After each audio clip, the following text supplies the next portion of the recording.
Hey now, Brawlers, it's time for another Board Game Brawl review with Nick Minahan, sponsored by BoardGameBliss.com. Hey now, today we're going to take a look at The Game from NSV. It actually has a subtitle, The Game Spiel, so lange, kannst, which is something like play or something bad will happen. Yes, obviously, I'll go to one part of my final thoughts right now. The name of it is ridiculous. Ridiculous or not, though, this is a Spiel des Jahres nominee. Not Kennerspiel, not Kinderspiel, Spiel des Jahres, the big daddy of them all. And it is by far the black sheep of this year's nominees for the Spiel. You have Machi Koro, which like everybody has heard of for like the last year and a half. Everybody knows it is probably a lock to win. But even Colt Express, the other nominee, a lot of people have heard of. A lot of people like it quite a bit. Nobody think it has a chance against Machi Koro, although stranger things have happened. And it's not my pick for sure, but okay, fine. It's a good choice. Nobody heard of this game. Not in America, and I would wager most people in Germany had never heard of it either. Like, this is just one of those little came out of nowhere games. And it's a hard game to describe. It's essentially themeless, despite the weird skull imagery on the box and on the cards. It's a cooperative game, and it's sort of a number stacking game. Literally a number stacking game. You are just trying to get rid of all your cards. That's it. You and the other players play as many cards as you possibly can, and hopefully you either, and probably impossibly, use up every single card in the deck. There's cards numbered from 2 to 98. Or you just do as best you can and hope to get like under 10 cards left in play. And you can even play this solitaire. It's a little more complicated than that, but not much. Let me go ahead and give you an overview of the game. Then we're going to come back. I'll let you know what I think.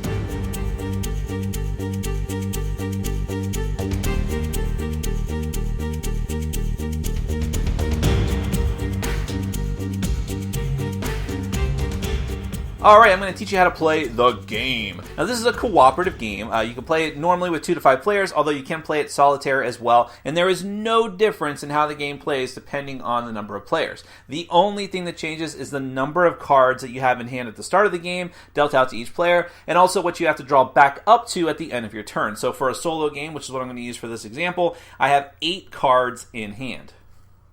Now the main deck that you draw from has cards numbered from 2 to 99. And when I say 2 to 99, I mean literally that. There are no doubles in the deck, which means there are 98 cards for you to draw from there. The only other bit of setup you have to do are these ascending and descending numbered cards. You're going to lay them out either like this or however you want. This is just how the book recommends. But what this represents is that during the course of the game, you're going to be placing cards next to each of these standard cards. And like I said, you can do it however you want. Typically what we would do in the game, you can either put it right next to, or you can cover up just the number, just to remind people that you're going down or that you're going up. But you always have to be placing a card that is either going up or going down up from 1 or down from 100. So the lowest card, you have to start with a card let me phrase it a different way. The lowest card you can put on one of these 2 stacks is a 2, and then it has to keep going like that. 2. The next card could be any number as long as it's higher. You can skip however many numbers you want.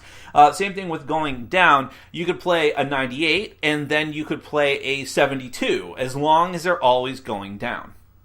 Now, having said that, the goal of the game is to have as few cards in play, in players' hands, and in the deck as possible, just total. You want to get rid of every single card that you possibly can. And when the game ends, which is going to end in one of a couple different ways, either when you have actually gotten rid of every single card, which I do believe is impossible, or when someone cannot make a legal play anymore. If that's the case, then you don't lose, but you're definitely not like the ultimate winner. At that point, everyone's going to count up how many cards they have between all of them, and that's your final score. And I think the book says anything lower than 10 is good. If it's higher than that, you are terrible, and you should probably just burn the game. No, I'm just kidding. So here's how your turns are going to go. When it's your turn, you're going to go into your hand of cards. Remember, these are all just numbered cards. There's nothing else special about them. And you must play 2 cards. You can play as many cards as you want. You can play your entire hand until you have no cards left, but you must play at least 2. If you can't, then the game is over. So let's say that this is my hand of cards. Then I'm going to go ahead and I want to play cards that are as close to the lower end and higher end depending on what decks I'm trying to, or what cards I'm trying to play next to. So playing a 4 next to one of these is not a bad idea because that's a really low card. And so, I don't want to play like a 52 right off the bat because that doesn't leave me a lot of wiggle room. I always have to keep going higher there. But I have to play 2 cards, and all the other cards that I have other than the 10 are pretty high. So I'm going to go ahead and play a 10 right on top of that. And like I said, you can arrange these however you and your group personally want. Then, however many cards that you played, which, like I said, could be your entire hand, you have to make sure that you draw back up to whatever your hand limit is. Again, depending on the number of players in the game, in this case, 8 cards for a 1-player game.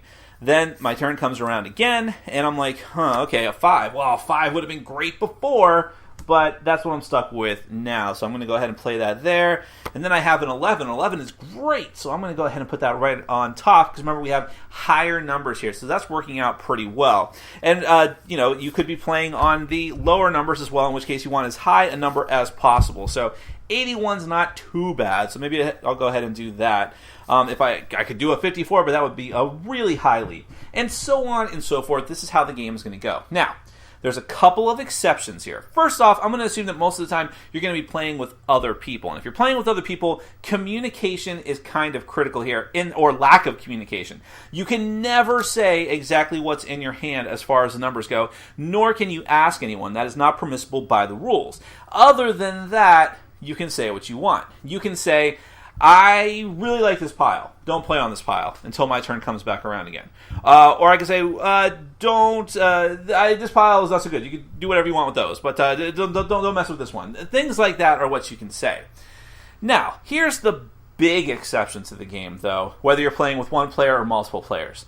The only time that you can break the rule of playing a higher card or a lower card, depending on what stack you're playing in, is if you jump 10. What I mean by jumping 10 is that you literally play a card that is either higher, if it's one of the lower stacks, or the ones that are going in descending order, you either play a card that is exactly 10 higher than the card that is currently on top of the stacks, or if it's one of the ascending stacks, you play a card that is exactly 10 lower. What that does is give you more breathing room. Essentially, you're resetting 10 steps back, and then you can continue the rest of your turn playing as many cards as you like. It doesn't break the game in any other way. You are very simply just that one rule is breaking the game, breaking the exception, and letting you play 10 higher or 10 lower than you normally would be able to. So just to show you what I mean in case I'm kind of stumbling over my words, here where I always have to be playing a lower number, if I had it in hand, I could play a 64 on top of the 54. Now I've bought myself time. Now I can just keep playing cards lower if I want, or I could even jump again. That's the beauty of the jump. If it was ascending, let's say I was all the way up to 97, like, oh boy, that really, really sucks. Now we have like no breathing room there. I could play in 87. Now we have a little bit more time. Because remember, your goal is to get rid of as many cards as possible. The higher you go or the lower you go in these two, depending on the card, you're limiting your options, and you need to leave your options open for as long as possible until you run through the deck. Finally, when the deck runs out of cards, starting with the next player, you only have to play one card. It's kind of like a sudden death type thing. So you can, I don't know. I just want to fill up that space. But so you only have to play one card on your turn. If you yourself run out of cards during this end phase of the game, you're fine. You just have to skip over. The game doesn't end. But when someone has cards in hand and they can't play any cards, then the game is over. Even if only one person succumbs. Succumb? What is the past tense of? Well, okay, it's probably succumbed. If only that happened to one person, then the game is over. You count how many cards you have and hope that you have less than 10. Otherwise, the rulebook thinks you are an idiot. That is essentially the game. Let's get to my final thoughts.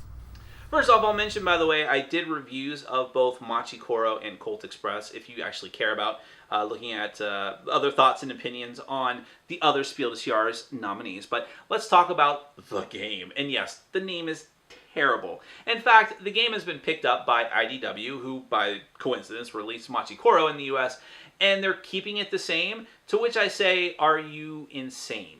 But this is one of those cases where while I tend to want to stay faithful to the original renditions of games and anything, let's change this because it's terrible and hard to find. You need to look up kannst is the one keyword to look up on Board Game Geek. There's no theme to the game at all. It's completely themeless, or at least it should be. But like I said, there's weird skull imagery all over that I can't understand. And the game doesn't look bad, but I just kept thinking, if it's such a themeless game and it's just number stacking, why not put really lively, colorful art on the cards?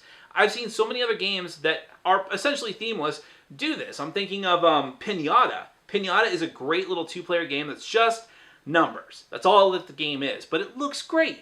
And I think that they could have done that here to very good success. At least people would see it and say, oh, that's a game that I want to play, even if it is called The Game. So most of my gripes have to do with the sort of cosmetic things to the game, I'll admit. The game itself, I even hate saying that, the game itself is actually kind of neat. I dug it. Now, I will say, I enjoyed it way more than anyone else I played this with. I played this with 2 different groups of people, and I played it solitaire, but both of the groups of people that I played it with were like, what is this? Why are we bothering with this game? They're like, where's Hanabi? And that is, it is regretful that this game is going to get compared to Hanabi. Because while they are both abstract and they both have to do with sort of constructing sets of numbers, that is where the similarities end. And the significant difference is there's much more interaction and stressful interaction in Hanabi to the point where it feels like a completely different game. There is limited communication in the game, but it never felt like that kind of levels of stress. It never felt like the creative type of non-communication that was in Hanabi and figuring out how to get clues across in a creative way. In the game, it's just like, don't play here. I like this a lot, so don't do anything to this pile if you could. Don't jump here. I need you to not jump here. That's all it is. And so there's never any tension or stress in the game. But it is interesting, and there is teamwork involved in the game. And I like the idea of trying to... There's something... The part of my brain that likes doing Sudokus, or likes playing that game Rolling Japan, which was like a Sudoku, appreciates the game for what it is. Trying to like sort of get rid of all of your numbers. It just feels almost rhythmic in a sense. I don't know how to describe it, but it's very, very simple. You will have this game up and running in less than 5 minutes, I promise you. But there is strategy to be had there, and there are subtle clues you can give to the other players. And the idea of the jump, of jumping backwards or forwards, breaking the rules of the game adds a very interesting wrinkle. It's not just a tacked on thing, it is part of the game. God, I hate saying that. So to the point where, to sum it all up, I like this game. I don't love it. I think it's neat. I'll probably hold on to it, although I will hope that they'll get a nice facelift in a future edition of it. But I appreciate it for what it is. It's a nice, light solo game. That's probably how I will frequently play it, especially given the frosty response it got from other people in my groups. But still, it's neat for what it is. Is it Spiel des Jahres material? Absolutely not. Because while it is technically a family weight game, there's 100 other games I would rather play with family members or friends who are new to gaming that are bigger, brighter, more colorful, more interaction between the players.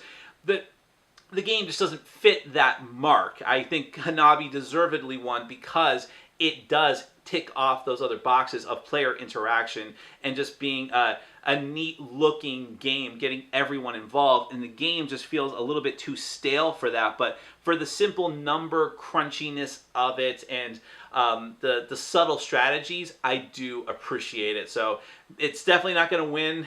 Well, okay, I don't want to fall on my sword on that one. I don't think it's going to win the Spiel des Jahres, and it definitely shouldn't win, but that doesn't mean it shouldn't be appreciated. I just wish it had a better name. That is The Game from NBS. Well, wait a minute. What is it? Yeah, NSV. Sorry. Even their name of their company is boring. Thanks for watching. Follow us on Facebook, Twitter, and Patreon. And make sure to check out our sponsor, Board Game Bliss, where you can find an amazing selection of games from around the world. BoardGameBliss.com. Thanks for your support.